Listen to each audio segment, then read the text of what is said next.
ikutin giveaway di kanal YouTube Faradila Musli ya. Caranya yang pertama kamu follow Instagram @faradilamusli, kemudian kamu post tentang video giveaway ini dan tag ke saya, juga tag ketiga orang teman kamu, ajakin ikut giveaway ini ya.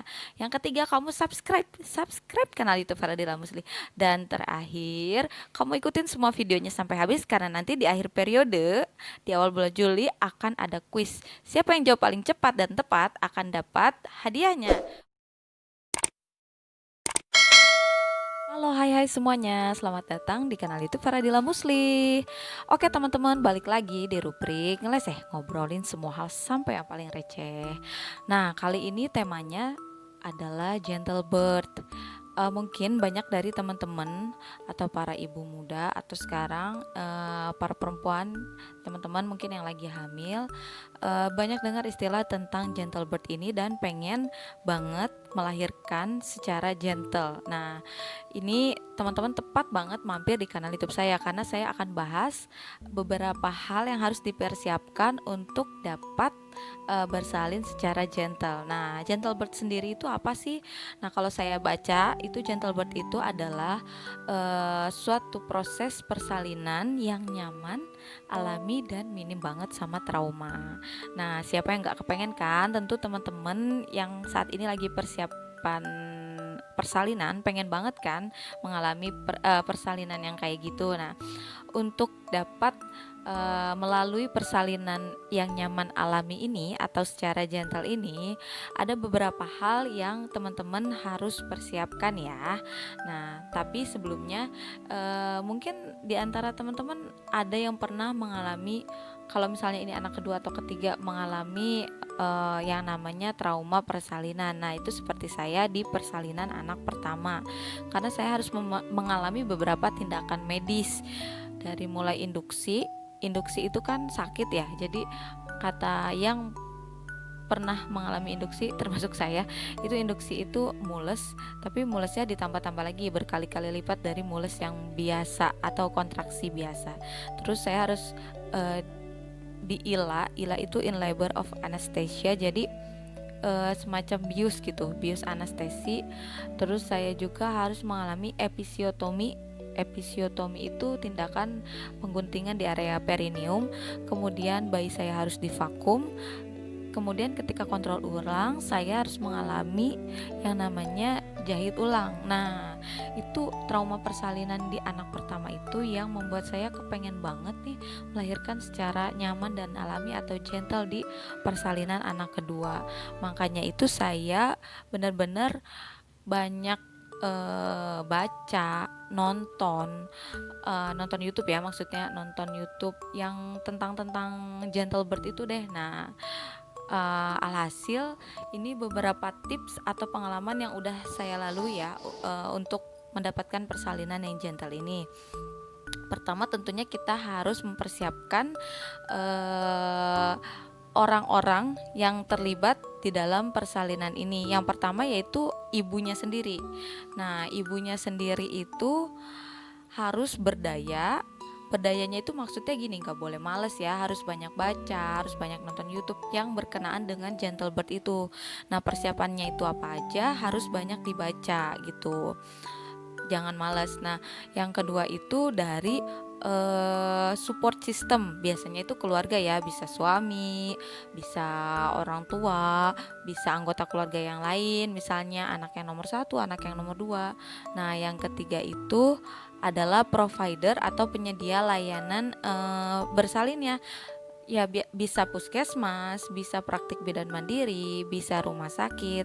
Nah, itu provider itu nanti yang membantu kita ketika kita melewati masa persalinan di hari H. Nah, kemudian selain komponen orang yang terlibat ya, persiapannya itu adalah yang pertama, teman-teman harus banget memperhatikan asupan makanan. Nah, karena makanannya itu harus banget baik waktu hamil, terutama kita kan mau menyiapkan otot perineum yang kuat, kokoh tapi lentur. Nah, itu didapatkan dari makan makanan dengan gizi seimbang, karena terus terang di kehamilan saya yang kedua saya mengalami yang namanya HB rendah. Saya juga banyak konsumsi makanan-makanan yang baik di samping buat menjaga HB saya agar naik, juga biar saya mendapatkan yang namanya otot-otot yang lentur tapi kuat gitu. Nah, itu tujuannya biar nanti kalau teman-teman nggak pengen dijahit ya atau tindakan episiotomi, nah biar nanti perineumnya tuh utuh gitu. Nah, kemudian selain makanan, teman-teman juga harus olahraga. Nah, saya waktu kehamilan yang kedua ini sempat ikut yang namanya yoga prenatal meskipun 1 kali ya, dan itu dibimbing sama instruktur ahli. Karena pas kehamilan sekira 7 bulan, orang bilang 7 bulan, saya nggak inget sih berapa weeksnya, kalau nggak salah pas awal Januari itu saya kan pindah ke Sukabumi karena ngungsi di Jakarta banjir.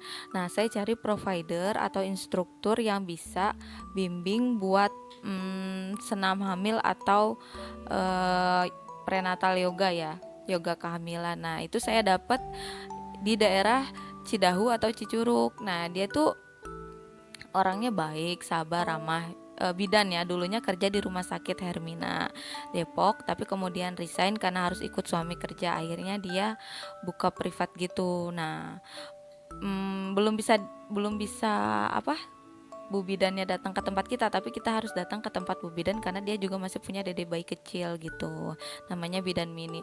Nah, di saat ikut yang namanya yoga prenatal itu diajarin beberapa teknik, bukan beberapa, teknik-teknik pernafasan, juga teknik yoga yang betul, mulai dari duduk, kemudian nanti beberapa gerakan dasar. Kalau yang udah mau deket-deket persalinan kan biar otot panggulnya mulai lentur, mulai kebuka. Nah, itu diajarin di yoga prenatal gitu.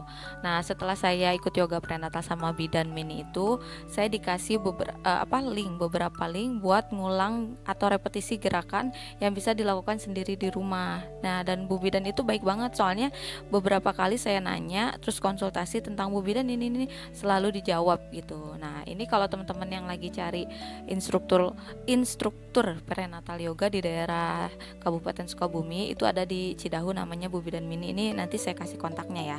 Nah, selain olahraga, makanan, olahraga, terus teman-teman itu bisa yang ikut yang namanya hypnobirthing atau itu semacam hipnosis ya, hipnosis. Sayangnya saya nggak bisa ikutan secara full atau ikut benar-benar karena waktu itu sih lebih disaranin Bu bidan mini itu yang tadi saya sebutin, dia juga bisa mimpin yang namanya hypnobirthing ya. Jadi buka kelas hypnobirthing, tapi dia lebih saranin kalau kita ikut sama pasangan kita atau suami kita waktu kelas hypnobirthing itu. Nah, saya waktu ikut yang yoga prenatal sempat dapat sedikit banget dibimbing kelas hypnobirthing, mungkin berapa persennya gitu. Nah, dia bilang kalau mau ikut kelas hypnobirthing itu lebih baik sama pasangan. Nah, waktu itu saya cari jadwal yang pas sama suami saya, mungkin nggak match, akhirnya nggak dapet. Tapi saya baca dan beberapa buka YouTube.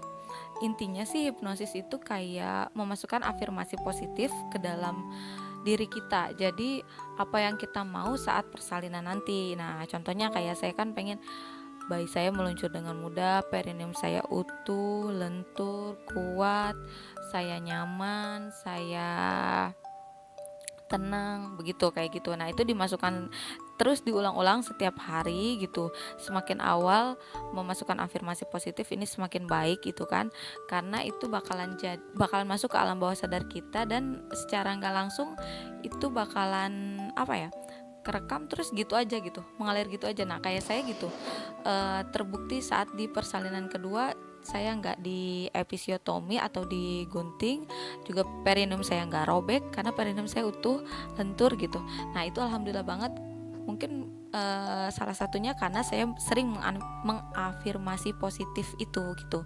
Nah, apa yang teman-teman inginkan dari proses persalinan yang nantinya teman-teman jalani. Nah, itu bisa diulang-ulang di hypnobirthing ini, atau dihipnosis ke dalam diri sendiri, diri teman-teman sendiri gitu.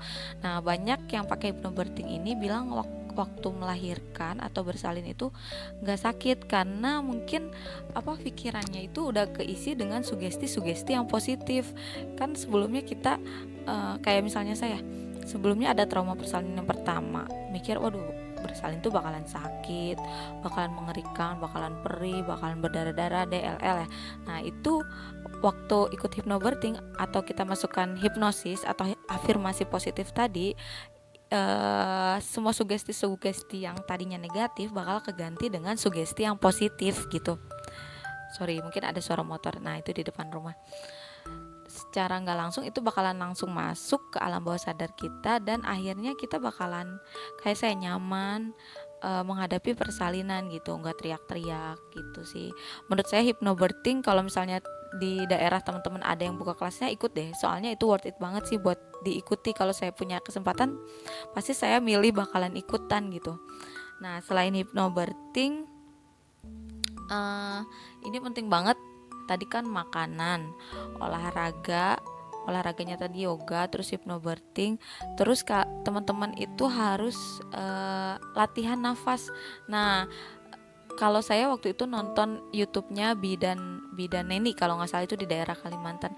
Nah, dia ngajarin dengan detail latihan nafas perut, nafas dada, nafas ujai. Nonton deh, bagus. Nanti saya kasih ya link di description boxnya, mudah-mudahan ada linknya ya, nanti saya kasih di bawah.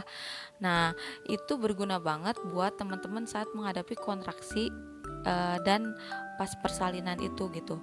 Nafas mana nanti yang dipakai, soalnya kan waktu saya mau melahirkan anak kedua itu orang-orang pada bingung. Sorry kepotong ya. Jadi waktu saya lagi kontraksi atau lagi mulus-mulusnya, itu kan lagi pembukaan demi pembukaan, itu orang-orang saudara-saudara ya, beberapa tante-tante sampai bingung, atau nenek juga bingung, ini sebenarnya mau melahirkan gak sih, kok nggak teriak-teriak gitu, kok nggak meringis gitu. Nah, itu sebenarnya mungkin di dalam diri saya sendiri merasakan sakit, tapi kan saya udah kasih afirmasi positif atau sugesti positif bahwa semakin besar rasa sakit yang saat itu sedang dilalui gitu kan, itu sebenarnya semakin dekat kita bertemu sama anak kita, jadi kita harus senang gitu, kita harus senyum gitu. Nah, lagi pula waktu saya kan sempat kontrol waktu cari-cari provider. Nah, akhirnya dapat di Bekasi, namanya itu juga ada YouTube-nya, klinik Bunda Desi atau Bidan Desi, saya lupa deh. Nah, ketemu Bunda Desinya tuh baik banget. Nah, di situ tadinya saya mau melahirkan di situ, tapi karena kebanjiran akhirnya saya ngungsi, dan akhirnya saya harus melahirkan di Sukabumi gitu. Nah, waktu di klinik Bunda Desi itu saya dapat tipsnya penting banget sebenarnya, dan simpel. Jadi waktu kamu ngerasa sakit melalui kontraksi atau mulus, itu jangan tegang gitu, jangan dikepel tangan, jangan diremes-remes suami kamu atau ibu kamu, jangan dijenggut-jenggut, itu jangan, itu tambah sakit gitu, percaya deh tambah sakit. Tapi di relaxin, makanya kalau orang ngambil darah atau mau disuntik kan lemesin ya gitu kan. Nah, itu biar gampang. Nah, itu kalau kita lemes, relax, itu sebenarnya rasa sakitnya kayak lebih sedikit gitu, dan lebih ngalir gitu aja. Itu yang saya alami sih ya. Nah, kayak gitu. Jadi tadi persiapannya makanan, dari ibunya atau pihak-pihak yang terlibat, ibunya, terus providernya, terus support sistemnya, makanannya, olahraganya, hypnobirthingnya, kemudian latihan nafasnya. Itu beberapa persiapan yang saya lakukan sih gitu. Nah, untuk provider sendiri, saya saranin teman-teman benar-benar pilih yang bisa mendukung teman-teman untuk melalui persalinan secara gentle ya. Karena kan ada provider yang contohnya, saya nggak nyebutin tenaga medis yang mana gitu, yang sedikit-sedikit misalnya ya, sesar ya, terus ini ya, itu ya. Ada sih sesar yang gentle juga ada gitu, tapi Sorry saya cut ya, soalnya anak saya bangun teman. Sorry tadi ke distract. Nah, intinya semoga teman-teman dapat menentukan provider yang tepat ya, yang sabar, yang mengikuti alur bersalin dengan apa ya, dengan nyaman, dengan alami, selama itu nggak membahayakan jiwa teman-teman gitu, dan nggak membutuhkan tindakan medis yang darurat gitu. Jadi selama masih bisa dijalani secara normal, alami, nyaman, provider itu bakalan tetap ngebimbing teman-teman sampai teman-teman melahirkan bayinya dengan selamat, dengan sehat gitu. Nah, semoga teman-teman ketemu provider yang kayak gitu ya. Nah, mungkin sampai di sini dulu video tentang gentle birth. Nah, ini saya bikin part 1 ya. Kalau saya sempat, doain semoga saya bisa bikin part 2 tentang pengalaman saya sendiri mengalami yang namanya gentle birth atau melahirkan secara nyaman dan alami. Oke, kalau teman-teman suka video ini, jangan lupa di subscribe kanal YouTube saya, karena kamu bakalan dapat video-video menarik lainnya dan dibagikan di sosial media kamu, boleh Instagram, Facebook, juga di like, komen juga boleh di bawah. Oke, sampai jumpa di video-video selanjutnya.